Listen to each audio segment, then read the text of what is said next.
శ్రీ గురుభ్యో నమః. శ్రీదేవి రశ్మి మాలా మహామంత్రం. దీంట్లో పంచాక్షరి మంత్రం బాగా ఉంటుందని రోజు చెప్పడం జరుగుతుంది. ఒక 40 రోజులు ఒక 108 నిమిషాలు చేసుకుంటే చాలా అద్భుతమైన బెనిఫిట్స్ ఉంటాయి. శృతి ప్రామాణికమైన పంచాక్షరి అంటే శృతి ప్రామాణికం, బాలా అంటే శ్రీ విద్య కదా. ఓం శ్రీం హ్రీం నమః శివాయ.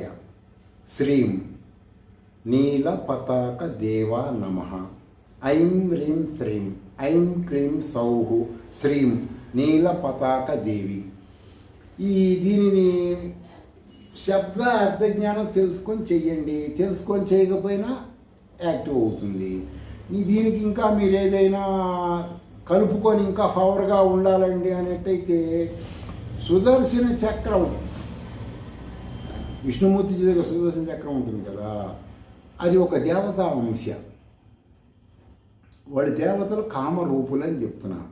అలాగే ఆ సుదర్శన చక్రాన్ని కార్తవీర్యార్జున మంత్రంగా కొంతమంది కొన్ని గురు పరంపరలో చేస్తారు. వాళ్ళు ఏం చేస్తారంటే ఇప్పుడు నేను చెప్పిన శ్రీ విద్యా మంత్రాన్ని కొన్ని గురు పరంపరలో సంపుటి కూడా చేసుకుంటారు. ఏం చేస్తారండి అంటే ఐం హ్రీం శ్రీం ఓం నమో భగవతే సహస్రబాహు సశరం సచాపం రత్నాంబరం రత్న కిరీట కుండలం చోరాది దుష్ట భయ నాశన కారణీం శ్రీ మహాబల రూపిణీం మమ ఆయురారోగ్య ప్రసాదినీం కార్తవీర్యాం నం స్వాహ. దీని సాత్వికంగానే ఉంటుంది ఈ మంత్రం.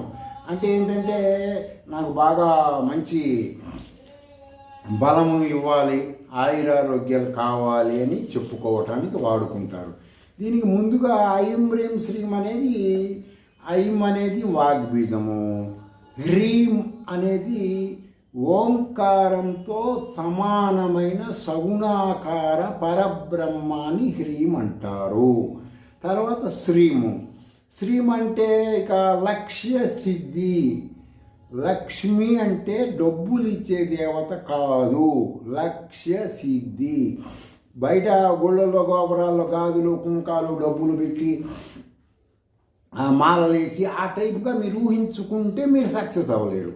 అలా ఊహించుకోవద్దు. శ్రీం అంటే లక్ష్య సిద్ధి. ఇది బీజాక్షర నిఘంటు ప్రామాణికంగా. ఆ విధంగా అక్కడ అక్కడే ఉన్నాయి, ఈ రశ్మిమాల్లో ఇక్కడే ఉన్నాయి, చూసుకోండి వివరంగా. మీరు ఇది చేసుకోండి, ఉన్నతమైన మీ పురోగతి కలుగుతుంది. ఇది శృతి ప్రామాణికము.